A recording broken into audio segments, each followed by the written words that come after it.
Welcome back to the show. Now we're ringing in the new year, the old style, the old-fashioned way with our folklore. Shane Lahan, Folklore. Folklore, great to have you, sir. Shane, what's this? What's going on?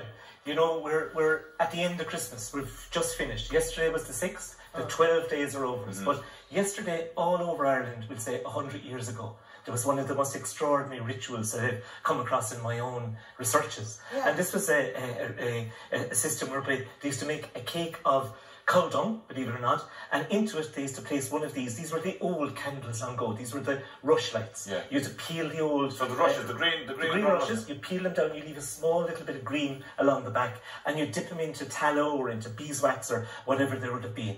And everyone in the house long ago would have picked one of the candles, it would be 12. Was this Nollag now? Nollag now. Okay. This would be it, exactly. And you'd light it, I'm going to light like one here. That's like 12 candle night, is it? Yeah. That's it, exactly. They would be lit up. We had that all the time. 12 candles from, you know, on the Aran Islands in particular, they would light the 12 candles. Yeah, we always did. And we used to go around looking at the houses when we were kids. But we had that for the whole of Christmas. You had, but 2 candles then on 12th night, on we used to put them up at different times, so many old Christmas Day, there's so many different names. And was that a big thing on the islands more than other places? I thought it was everywhere. Well, along the west coast in particular as well. But they would light the candle. So everyone lit their own candles, No, it would be all lit, it would be there. And it was a fairly solemn event. Okay. They'd say the rosary, they would be praying, and they'd be watching their candles going down. And they'd be hoping that they would stay burning that a little bit longer, because as soon as one went out, they'd say, oh, that'll be the next person out to die.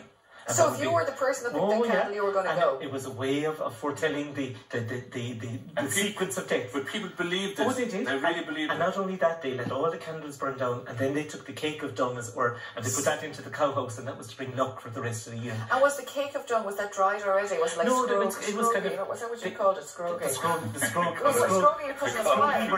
For the fuel for the fire that was dry. No, this would be wet enough. They mix it with the ashes as well. You'd never throw anything out. It was kept. Everything at the start of the year, never throwing anything away. It was really important. It's a bit like yesterday was also, by the way, Hansel Monday. And Hansel Monday was when you got something into your hand that day, the first Monday of the new year, the first day of the week, on the first day of the new year. If you got something that day, you'd have it for the rest of the year. Shopkeepers loved to have someone who was wealthy to come in, make their first big purchase. Because I was at home for New Year's and I was chatting to Mom. You know what she said as well, that you'd have to have a man, you should see a man first on New Year's. Did you ever hear that? Wow, no, that's a new one for me. She said that you'd want a man to come to the house. Seriously, no, we were just a man to visit. The first man to fall through the door, it was for good luck and so on. It was something like that. Finally, some good luck involved with us men. I got an awful time here yesterday, Nollag Naman. Well, you did. There was a few things. We'll come to Nollag Naman in a moment, but there's another really interesting thing. Yesterday was one of the days which was the anniversary, supposedly, of the marriage feast at Cana. And one of the things, and everyone thought that the water turned into wine at 12 o'clock on midnight on Nollag Naman. And what would happen is fellas who were mad for a jar would be waiting around the holy well, or some people used to put buckets of water outside the door waiting for it to turn into wine. There's lots of stories about people found dead, or fellas turned into stone around holy wells and so on. 3 stones were the 3 lads waiting for the water to turn into wine. So you said that yesterday. It was the day you were saying about the water and wine. So you're looking at this, Shane, here, it's quite a solemn, you're on about solemn, you well have the rosary said, because it's quite a slow burn. Yeah, it's a slow burn.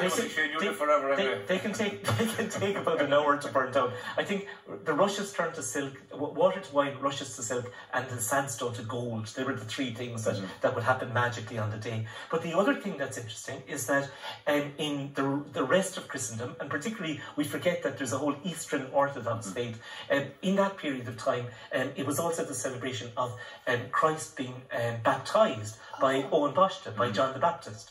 And that's a tradition that still goes on. And people all over, let's say, Russia and Greece, where the Eastern Orthodox Church are, people find themselves immersed into water on that particular day. Actually, we found footage of this. So what they have is the priest comes along, he has a cross, and he throws it in, and all the lads belt in then into the water, all the men. And of course, whoever gets it, of course, is special, he's picked out. So it's a bit like the long puck competition. And Whoever's the the best. over there. Oh, it's you. Or whoever gets the bouquet, that's the same thing, is it? Yeah, whoever takes the crossbar. Here we are in Russia, and they dip down 3 times, and it's fairly cold. And what I find interesting about it, it's a bit like the Christmas morning swim. Yes. We forget, because we're in a period of carnival. Carnival is about the world turned upside down. You should do the opposite to what you should normally do, and we're still continuing in our own way by going into the water on Christmas Day or any of those days, the same sort of tradition. And what happens to the person who gets the bouquet in this? Well, I suppose you get the honour and you get the kudos of saying, you know, I'm the main guy, and you know, you can strut it out for the rest of the day to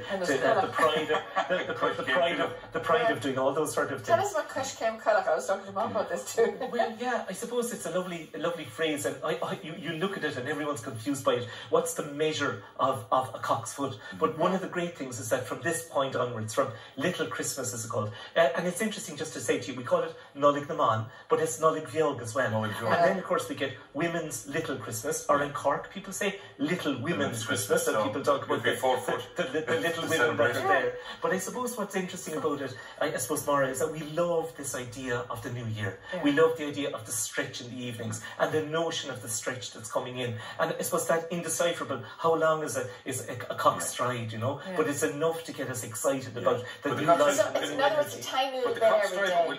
Can vary every day, just like the stretch in the evening every day.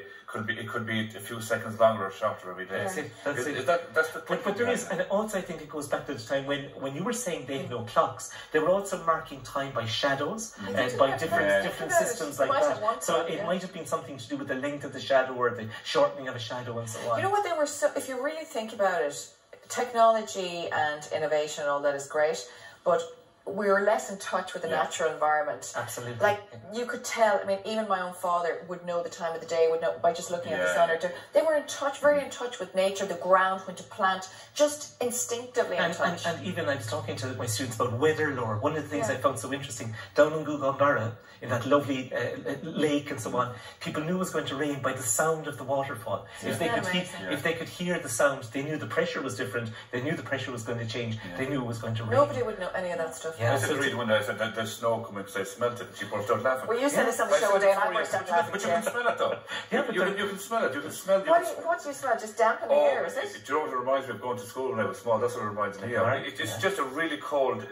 There's a different smell. I agree with you, and animals can smell that, and they can smell their differences. Maybe you're like a sixth sense. But one of the other things about yesterday that I suppose we all think about then is the whole business of the three kings, and this is the adoration of the Magi. And I was doing some research on this recently, and I bring my students up to a high cross, Murad's Cross in County Louth in Monaster Boys. And what's interesting about that is that I often look at the image of it, and when you look at the image of it, number one, we're not sure how many Magi, how many wise men there were.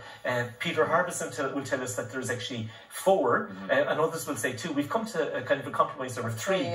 But what's interesting is if you look at Christ, he's actually 2 years of age in that particular image. My goodness. Shane, so much more to talk about. Gurmir, madam, we'll see you now for the spring that we are next month. That's it. Now we'll give you the chance to send